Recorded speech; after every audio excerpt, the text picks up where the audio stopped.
بسم اللہ الرحمن الرحیم۔ سلسلہ دروس احیاء العلوم کا آج 28واں حصہ ہے۔ ہمارا جو بیان چل رہا تھا وہ عقائد کے متعلق چل رہا تھا کہ اللہ کریم جل جلالہ کی ذات و صفات کے متعلق اہل ایمان کا نظریہ عقیدہ کیا ہونا چاہیے، ہمارا اللہ تعالی جل جلالہ کی ذات پر اعتقاد کیا ہونا چاہیے، اور اس کی جو صفات ہیں اس کے لحاظ سے کتنا عقیدہ ہمارا پختہ ہونا چاہیے۔ تو اسی عقیدے میں یہ بات ہے کہ ہمارا ایمان کا یہ تقاضا ہے کہ اللہ کریم جل جلالہ کی جو ذات ہے وہ ہر عیب ہر نقص سے جو ہے وہ پاک و صاف ہے، اور عیب اور نقص کی نسبت اس کی ذات کی طرف کرنا، اس کی صفات کی طرف کرنا یہ محال ہے، ناممکن نہیں، بالکل محال۔ اور ایسا ہرگز نہیں ہو سکتا کہ بندہ کسی عیب کو اٹھائے اور معاذ اللہ پھر اس عیب کی جو نسبت ہے وہ اللہ تعالیٰ جل جلالہ کی ذات و صفات کی طرف کر دے، تو یہ بالکل محال ہے۔ قرآن مقدس، قرآن مجید برہان رشید میں اللہ فرماتا ہے ان اللہ علی کل شیء قدیر، کہ اللہ تعالیٰ جل جلالہ ہر چیز پر قدرت رکھنے والا ہے۔ پھر اس کا کچھ حضرات نے، بد عقیدہ لوگوں نے معاذ اللہ یہ ترجمہ کیا کہ معاذ اللہ اللہ کریم جل جلالہ جو ہے وہ جھوٹ پر قادر ہے، یا معاذ اللہ اللہ جھوٹ بول سکتا ہے۔ تو یہ بالکل بات جہالت پر مبنی ہے، یہ ظلم عظیم ہے کہ جھوٹ کی نسبت اللہ تعالیٰ جل جلالہ کی ذات کی طرف کرنا۔ جھوٹ ایک عیب ہے، جھوٹ ایک نقص ہے، پھر یہ کیسے ہو سکتا ہے کہ بندہ عیب کی جو نسبت ہے وہ اللہ تعالیٰ جل جلالہ کی طرف کر دے؟ پھر جھوٹ جو ہوگا وہ دو حال سے خالی نہیں ہوگا، یا تو جھوٹ کے اندر نقص پایا جائے گا یا نقص نہیں پایا جائے گا۔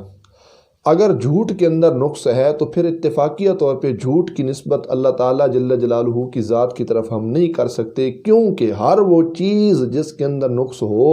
اس کی نسبت اللہ تعالیٰ جل جلالہ کی ذات کی طرف نہیں کی جا سکتی۔ لیکن اگر کوئی شخص یہ کہے کہ نہیں جی نہیں، جھوٹ جو ہے وہ تو نقص نہیں ہے، جھوٹ کے اندر نقص نہیں ہے، تو پھر یہ بات بھی ماننا پڑے گی کہ اگر جھوٹ کے اندر نقص نہیں ہے تو جھوٹ کے اندر کمال بھی تو نہیں ہے نا۔ تو ہر وہ چیز جس کے اندر اگرچہ نقص نہ بھی ہو لیکن کمال نہ ہو، تو پھر ایسی چیز کی نسبت بھی اللہ تعالیٰ جل جلالہ کی طرف کرنا یہ بھی تو ٹھیک نہیں ہے، کیونکہ ایسی چیز جس میں کمال ہی نہیں ہے، تو پھر ایسی چیز جو کمال کے بغیر ہے اس کی نسبت اللہ تعالیٰ جل جلالہ کی ذات کی طرف کرنا یہ کیسے ٹھیک ہو سکتا ہے؟ تو اللہ تعالیٰ جل جلالہ نہ صرف نقص بلکہ ہر اس شے سے پاک ہے، ہر اس شے سے منزہ ہے، پاک ہے، کہ جس کے اندر کمال نہیں رکھا۔ تو کمال کا ہونا یہ بھی تو ضروری ہے نا۔ اور اللہ تعالیٰ جل جلالہ کی پھر ہر صفت جو ہے وہ کمال ہے۔ اللہ اکبر۔ اور جس میں کمال نہ ہو وہ اللہ کی صفت نہیں بن سکتی۔ تو صفت میں کمال اگر ہے تو وہ اللہ کی صفت ہے، لیکن جس میں کمال ہی نہیں ہے تو پھر وہ اللہ تعالیٰ جل جلالہ کی صفت کیسے بن سکتی ہے؟ تو جھوٹ میں پہلی بات تو ہے یہ نقص ہے، یہ عیب ہے، اور یہ بالکل واضح طور پہ بات ہے کہ جھوٹ کے اندر نقص ہوتا ہے، پھر اس کی نسبت اللہ کی ذات کی طرف، صفات کی طرف کیسے کرنا درست ہو سکتا ہے کہ اللہ معاذ اللہ جھوٹ بول سکتا ہے؟ اور اگر اس کے اندر نقص نہ بھی مانا جائے تو یہ بات بھی ماننا پڑے گی کہ جھوٹ کے اندر کمال ہی تو نہیں رکھا، کمال بھی اس کے اندر نہیں رکھا گیا۔ تو بہرکیف کیا ہے، ہر وہ چیز جس کے اندر عیب ہو، نقص ہو، کوتاہی جس کے اندر پائی جائے، اس کی نسبت کرنا اس ذات کی طرف یہ بالکل کیا ہے، غلط بات ہے۔ اسی طرح معاذ اللہ اور جو چیزیں ہیں، ظلم، بے حیائی، جھوٹ ہو گیا، جہالت ہوگی، وغیرہ وغیرہ، یہ جتنی بھی برائیاں ہیں ان کی نسبت اللہ تعالیٰ جل جلالہ کی ذات کی طرف نہیں کرنی چاہیے۔ پھر اس میں ہمارا یہ عقیدہ بھی ہونا چاہیے کہ اللہ کریم جل جلالہ کے ذمہ کچھ واجب نہیں ہے، کہ اللہ پہ لازم ہے کہ وہ ثواب عطا کرے، جو ہے ثواب کا عطا کرنا، کہ عذاب کا دینا، اور اس کے علاوہ وہ کام جو بندے کے حق میں مفید ہو، تو یہ اس کی ذات پہ واجب نہیں ہے، نہ اس کی ذات پہ ثواب واجب ہے، نہ اس کی ذات پہ کیا کہتے ہیں عذاب واجب ہے، تو یہ چیزیں اس کی ذات پہ لازم نہیں ہے۔ ہاں اہل ایمان کا یہ نظریہ، یہ اعتقاد، یہ عقیدہ ہونا چاہیے کہ اللہ کریم جل جلالہ ضرور مسلمانوں کو اپنے فضل سے عطا فرمائے گا، اور اللہ کریم جل جلالہ کافروں کو جہنم عطا کرے گا۔ اس کی وجہ یہ ہے کہ اللہ کریم جل جلالہ کا وعدہ ہے کہ ہر وہ گناہ اللہ تعالیٰ معاف کر دے گا ما سوائے کفر کے۔ جنہوں نے شرک کیا اس کو اللہ معاف نہیں کرے گا، اس کے علاوہ ہر گناہ اللہ تعالیٰ جس کو جو چاہے گا اللہ کریم جل جلالہ کیا کرے گا، معاف فرما دے گا۔ اس بات پہ ضرور اعتقاد، نظریہ اور ایمان ہونا چاہیے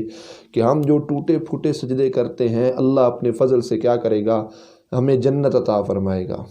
اور اللہ کریم جل جلالہ ضرور ان لوگوں کو جہنم کے اندر ڈالے گا جو دنیا میں رہ کے ساری زندگی جنہوں نے شرک کی زندگی بسر کی، جنہوں نے اللہ کریم جل جلالہ کی ذات کے ساتھ صفات کے ساتھ اوروں کو شریک کیا، رب جیسی طاقت کسی اور کے اندر مانی، رب کی ذات کے علاوہ کسی کو معبود مانا، تو ایسے لوگوں کو اللہ کریم جل جلالہ ضرور جہنم کے اندر ڈالے گا۔ پھر اہل ایمان کا یہ نظریہ ہونا چاہیے کہ انسان کی جو عبادت اور ریاضت ہے وہ انسان کی عبادت کی وجہ جنت کے دخول کا سبب نہیں ہوگی، بلکہ اللہ اپنے فضل سے کیا کرے گا، اپنی نعمت فضل اللہ اپنی رحمت سے کیا کرے گا، مسلمانوں کو جنت عطا فرمائے گا۔ ایک روایت یہاں پہ میرے ذہن میں آ رہی ہے کہ نبی پاک صلی اللہ تعالیٰ علیہ وسلم ارشاد فرماتے ہیں، جبریل علیہ السلام نے خبر دی کہ ایک شخص ایسا ہے جس نے 500 سال عبادت کی۔ اب عبادت کا انداز کیا ہے کہ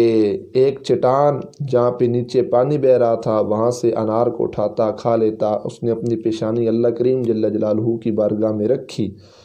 اور وہ اکثر جو ہے نا حصہ زندگی کا اکثر ساتھ وہ اللہ کی بارگاہ میں سجدہ کرنے کی غرض سے گزار دیتا، دن اور رات، ماں سوائے کھانا پینا جو اس نے ہوتا، نیچے آتا وہاں سے انار اٹھاتا کھا لیتا۔ اس نے اللہ کریم جل جلالہ کی بارگاہ میں دعا مانگی تھی، یا اللہ مجھے ایسی جگہ عبادت پہ لگا جہاں پہ شیطان دخل نہ دے، یا اللہ اور اگر میری زندگی ہے تو وہ بھی سجدے کے اندر ہو ساری زندگی، اور یا اللہ جب میری موت آئے تو اس حالت کے اندر آئے کہ میری جو پیشانی یا اللہ وہ تیری بارگاہ کے اندر جھکی ہو تاکہ میری موت آ جائے۔ اللہ کریم جل جلالہ نے اپنی عبادت کی غرض اور اس کے اس خلوص کو دیکھا کہ اتنا عرصے سے عبادت کر رہا ہے، دعا مانگ رہا ہے، تو رب ذوالجلال نے اس کی دعا کو قبول کیا۔ حالت سجدہ میں تھا کہ اس کی روح قبض ہو جاتی ہے۔ سرکار فرماتے ہیں قیامت کا جب دن ہوگا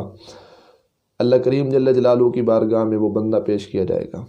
500 سال عبادت کرنے والا، تو اللہ تعالیٰ فرمائے گا اس بندے کو میرے فضل سے جنت عطا فرماؤ۔ بندہ سینہ تان کے کہے گا، یا اللہ میں نے اتنی عبادت کی، 500 سال میں نے عبادت پہ لگائے، یا اللہ کیا عبادت کی وجہ سے جنت نہیں ملے گی؟ تو اللہ کریم جل جلالہ ارشاد فرمائے گا، فرشتوں اس کی ساری زندگی کی عبادت ترازو میں ڈالو، ترازو کے ایک پلڑے کے اندر ڈالو، اور رب فرمائے گا دوسرے پلڑے کے اندر ایک جو میری نعمت ہے آنکھ، اس کو رکھ دو۔ جیسے ایک آنکھ جیسی نعمت دوسرے پلڑے کے اندر رکھیں گے تو وہ جو آنکھ کی نعمت والا پلڑا ہوگا وہ بھاری ہو جائے گا، اس کی عبادت اٹھ جائے گی اوپر۔ اللہ فرمائے گا اس کو پکڑو جہنم کے اندر ڈالو۔ فرشتے پکڑیں گے جہنم کی طرف، اس کو لے کے جانے کی طرف جائیں گے تو بارگاہ الہی میں وہ بندہ عرض کرے گا، مالک اپنے فضل سے جنت عطا فرما۔ تو رب کہے گا اب فضل مانا ہے تو پھر سن لے۔ رب فرمائے گا یہ جو سجدوں کی توفیق تھی یہ بھی تو میرا ایک فضل تھا، جہاں پہ تو نے عبادت کی تھی وہ بھی تو ایک میرا فضل تھا، سارا دن جو ہے سجدے میں رہنا تیرا اور دعائیں مانگنا اور دعا کا قبول کرنا، رب فرمائے گا یہ بھی تو میرا ایک فضل تھا۔ تو یہ ساری چیزیں اللہ کریم جل جلالہ زندگی ابتدا سے لے کر آخر تک اللہ تعالیٰ اس کو بتائے گا، وہ رب کے فضل کا اقرار کرے گا، اقرار کی وجہ سے اللہ اس کو جنت عطا فرمائے گا۔ تو عبادت کی غرض سے جنت نہیں، اللہ کا فضل، اس پہ ایمان یقین کامل ہونا چاہیے کہ اللہ ضرور اپنے فضل فرمائے گا مسلمانوں پہ، اہل ایمان پہ، اور اللہ کریم جل جلالہ ہمارے اعمال کی وجہ سے نہیں بلکہ اللہ اپنے فضل سے کیا کرے گا، اہل ایمان کو جنت عطا فرمائے گا۔ تو یہ بات بھی اس میں جو ہے نہایت ہی ضروری ہے۔ اس کے علاوہ اللہ کریم جل جلالہ نے پھر دنیا کو کیوں پیدا فرمایا، اس میں بھی حکمت ہے کہ اس میں حکمت یہ ہے کہ دنیا میں اللہ کریم جل جلالہ نے ہر چیز کو دوسری چیز کا سبب ٹھہرا دیا، آگ کو گرمی پہنچانے کا سبب بنا دیا۔ اسی طرح دیکھا جائے تو پانی کو سردی کے لحاظ سے اللہ نے اس کا سبب بنایا، اور آنکھ کو اللہ کریم جل جلالہ نے دیکھنے کا سبب بنا دیا۔ تو یہ اسباب جو ہے نا بنائے ہیں اللہ کریم جل جلالہ دنیا کے لحاظ سے۔ پھر یہ بھی عقیدہ نہایت ہی ضروری ہے کہ برا کام کر کے یہ کہنا کہ یہ اللہ کا کرم ہے اور یہ اللہ کی خاص توفیق ہے، یہ اللہ کی خاص رحمت ہے، تو یہ گناہ ہے۔ برے کام کی نسبت اس کی ذات کی طرف نہیں کرنی چاہیے۔ ہاں، اچھا اور چنگا نیک عمل، کوئی بھی نیک کام کیا جائے تو اس کی نسبت اللہ کی ذات کی طرف کی جائے۔ مطلب میں نے قرآن کریم پڑھا، میں نے درس پڑھا، میں نے یہ چیز پڑھی، تو یہ کہہ سکتے ہیں کہ اللہ کا کرم ہے کہ اللہ کریم جل جلالہ نے اس انعام سے نوازا۔ میں نے دین کو پڑھا، میں نے قرآن کو پڑھا، میں نے حدیث کو پڑھا، تو یہ اللہ ہی کی طرف سے ہے، اسی کا کرم ہے۔ لیکن یہ بات معاذ اللہ کوئی بندہ گناہ کرے پھر کہے کہ یہ جی اللہ کا بڑا کرم ہوا ہے، یا بندہ کہے جی میں اللہ کا اس بات پہ شکر ادا کرتا ہوں، تو اس میں عقیدہ کیا ہونا چاہیے کہ جب برا کام کیا جائے پھر برے کام کی نسبت رب کی ذات کی طرف نہیں کرنی، بلکہ برے کام کی جو نسبت ہے وہ اپنے نفس کی طرف کرنی ہے کہ میرے نفس نے مجھے اس بات کرنے کا میرے نفس نے ارادہ بنایا ہے، میرے نفس کی وجہ سے میں نے یہ برائی کی ہے۔ برائی کی نسبت اس کی ذات کی طرف نہیں کرنے۔ اور معاذ اللہ کچھ جاہل اینکر پرسن اور کچھ جاہل قسم کے لوگ ٹی وی پہ آتے ہیں، جو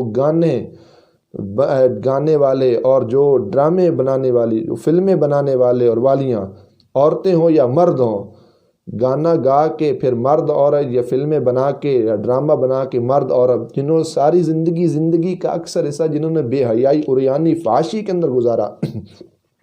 اب وہ ٹی وی پہ آ کے سریعام کہتے ہیں کہ جی یہ میں نے گانا کا البم نکالا، یہ اللہ کا بڑا کرم ہے، یہ اللہ کا بڑا فضل ہے، یہ جو اسی کی عطا ہے۔ تو ایسے کلمات جو ہے نہیں نکالنا چاہیے۔ اس پہ بھی ہمارا عقیدہ یہ ہونا چاہیے کہ برا کام کرنا ہے چاہے کوئی بھی ہو، گناہ صغیرہ ہوں یا کبیرہ ہوں، تو یہ نہیں کہنا کہ یہ اللہ کی طرف سے ہے، بلکہ اس کو نسبت جو ہے گناہ کی اپنے نفس کی طرف کرنی چاہیے۔ تو یہ اللہ تعالیٰ جل جلالہ کی ذات، اس کی صفات کے متعلق اہل ایمان کا عقیدہ، اہل ایمان کا نظریہ ہونا چاہیے۔ اس کے علاوہ اللہ کریم جل جلالہ کی اسی طرح ذات و صفات کو دیکھا جائے، بے مثل ہیں، بے مثال ہیں۔ اللہ ایک ہے، وحدہ لا شریک ہے۔ کسی شخص کو اس کی ذات یا صفات میں شریک نہیں کرنا کہ جو طاقتیں اس کے پاس ہیں وہی طاقتیں جو ہیں مخلوق کے پاس ہیں، سیم جس طرح رب کے پاس ہیں۔ فرق صفات میں اتنا کرنا ہے کہ اللہ دیکھتا ہے اپنی طاقت سے، مخلوق دیکھتی ہے اس کی طاقت سے، تو یہ بات ٹھیک ہے، یہ شرک نہیں بنے گا۔ آگے رسول کریم صلی اللہ تعالی علیہ وآلہ وبارک وسلم، اگر ان کی ذات کو دیکھا جائے تو رسول کون ہوتا ہے؟ رسول کے معنی ہے جو خدا کی طرف سے آئے بندوں کے پاس، خدا کا پیغام جو لے کے وہ بندوں کی طرف آئے، اور جو خدا کریم اللہ کریم جل جلالہ نے جو احکامات انبیاء کے سپرد کیے وہ انہی باتوں کو مخلوق تک، اپنی امت تک پہنچا دے۔ اور رب ذوالجلال جل جلالہ کا جو پیغام ہے وہ لے کے آئیں، اور اللہ تعالیٰ جل جلالہ کا جو پیغام ہے وہ اپنی امت تک پہنچا دے۔ پھر نبی جو ہوتا ہے وہ عبادت و ریاضت کی وجہ سے نہیں بن سکتا۔ اللہ کا جو نبی ہوتا ہے جس کو اللہ چن لیتا ہے، یہ اس کی مرضی ہے،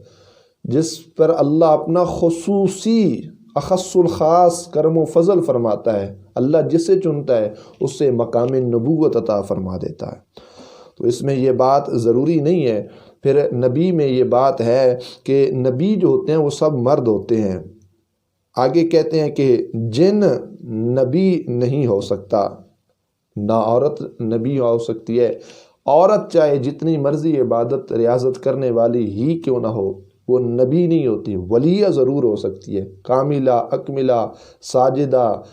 راکیہ، جو مرضی کہہ لیا جائے، لیکن نبی کے لیے مرد کا ہونا یہ ضروری ہے۔ تو عورت جو ہے وہ نبی نہیں ہو سکتی۔ اس کے علاوہ دیکھا جائے تو مقام نبوت ایک بہت بڑا منصب ہے، بہت بڑا مقام ہے۔ اب اس سے جو نچلے جتنے بھی مقامات ہیں، اب اولیاء کاملین کی بات کی جائے تو جس طرح اولیاء کاملین میں سیدنا شیخ عبد القادر جیلانی غوث اعظم رحمۃ اللہ تعالی علیہ کو ولیوں کا سردار کہا جاتا ہے، لیکن یہ سارے کتب اقطاب ولی سارے اکٹھے ہو جائے جہاں بر کے قیامت تک آنے والے عبادات اور ریاضت کر کے چاہے وہ ساری زندگی انہوں نے اپنی پیشانی عرب کی بارگاہ میں ہی کیوں نہ جھکا دی ہوں، لیکن ساری عبادات اور ریاضت اور سب کی عبادات کو جمع کیا جائے، سب کے اعمال کو جمع کیا جائے تو وہ اللہ کے نبی مقام نبوت کے قدموں سے لگنے والی جو خاک ہے اس کا مقابلہ بھی نہیں کر سکتے۔ تو اللہ کا جو نبی ہوتا ہے اس میں یہ نہیں ہوتا کہ کس نے کتنی عبادت کی، کس کی کتنی زیادہ عمر ہے، پھر عمر کے لحاظ سے زیادہ عبادات کس کی ہیں، تو اس میں یہ نہیں ہوتا۔ یہ اللہ کی خاص توفیق ہوتی ہے، اللہ کا خاص کرم ہوتا ہے، اللہ کا خاص فضل ہوتا ہے۔ تو اللہ کریم جل جلالہ کیا کرتا ہے، ان لوگوں کو چن لیتا ہے جن پہ اللہ اپنا خصوصی کرم و فضل عطا فرماتا ہے۔ پھر نبی کا جو چال چلن ہوتا ہے، جو اس کی شکل و صورت حسب و نسب ہوگا، اس کا جو بات چیت کرنے کا جو انداز ہوگا وہ سب سے جدا اور سب سے اعلیٰ ہوگا۔ اللہ اکبر۔ اور وہ جتنی بھی باتیں ہیں وہ بھی سب بے عیب ہوتی ہیں، اس کے اندر عیب نہیں پایا جاتا۔ اللہ اکبر۔ کہ نبی کا جو کلام ہوتا ہے وہ عیب سے پاک ہوتا ہے، نبی کا چال چلن، اس کی زندگی کی ہر ساعت، اس کی زندگی کا ہر سانس جو ہوگا وہ بے عیب ہوگا، اس کے اندر عیب نہیں ہوگا۔ اللہ اکبر۔ تو یہ منصب نبوت ہے، نبی کا مقام ہے۔ پھر جو نبی کی عقل ہوتی ہے وہ کامل ہوتی ہے، اکمل ہوتی ہے۔ کہ کہا جاتا ہے نا کہ بڑے بڑے حکماء اور بڑے بڑے وہ سائنسدان اور بڑی بڑی اعلیٰ سوچ رکھنے والے سائنسدان، جس کو کہا جاتا ہے کہ جو کہتے ہیں نا ہم چاند پہ پہنچ گئے، ان سب کی عقلوں کو اگر اکٹھا کیا جائے تو وہ اللہ کی نبی کی عقل کے لاکھویں حصے تک نہیں پہنچ سکتی۔ ان کی عقلیں اللہ کے نبی کی عقل تک نہیں پہنچ سکتی۔ کیوں؟ وجہ کیا ہے؟ اللہ کے جو نبی کی عقل ہوتی ہے وہ کامل و اکمل ہوتی ہے۔ ساری دنیا میں رہنے والے وہ سائنسدان جو اپنی عقل پہ بڑا وہ کیا کہتے ہیں، سینہ تان کے کہتے ہیں کہ ہماری عقلیں سلیم ہیں، تو وہ اللہ کے نبی کی عقل کے برابر ان کی عقلیں نہیں پہنچ سکتی۔ اور یہ اگر کوئی شخص یہ بات مانے کہ اپنی مرضی سے کوئی نبی ہو سکتا ہے تو وہ بندہ کافر ہے، اس کا اسلام کے ساتھ کوئی تعلق نہیں ہے۔ جس طرح مرزا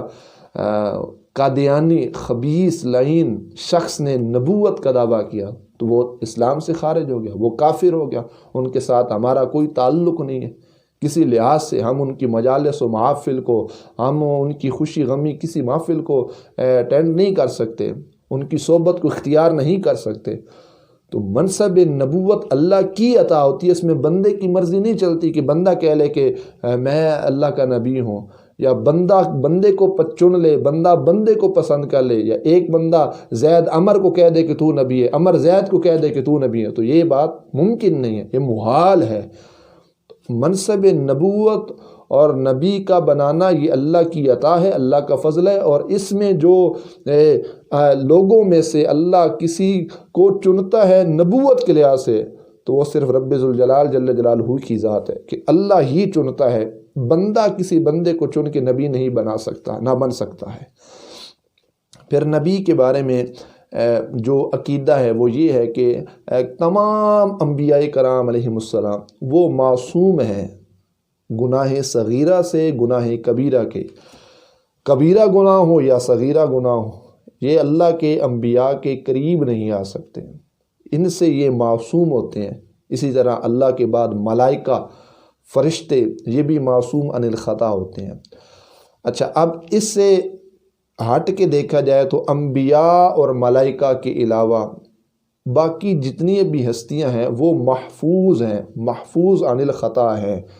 لیکن معصوم عن الخطا نہیں ہے۔ یہ اہل سنت و جماعت کا اتفاقیہ طور پہ یہ عقیدہ ہے کہ انبیاء کرام علیہم السلام ہی ہیں اور ملائکہ ہیں جو معصوم عن الخطا ہیں، ان کے علاوہ جتنی بھی پاکیزہ، مقدس، معطر، مطہر، منور پاکیزہ ہستیاں ہیں وہ محفوظ عن الخطا تو ہیں لیکن معصوم عن الخطا نہیں ہیں۔ اللہ اپنے خاص فضل و کرم سے ان کو خطاؤں سے، غلطیوں سے محفوظ رکھتا ہے، اور اللہ خاص کرم اور فضل کی چادر میں ان لوگوں کو لے لیتا ہے۔ لیکن معصوم جو نا، یہ انبیاء اور ملائکہ کی جو ہے اللہ کریم جل جلالہ انہی کو یہ شان اللہ کریم نے عطا فرمائی ہے۔ تو اللہ تعالیٰ جل جلالہ ہمیں صحیح معنوں میں عقیدہ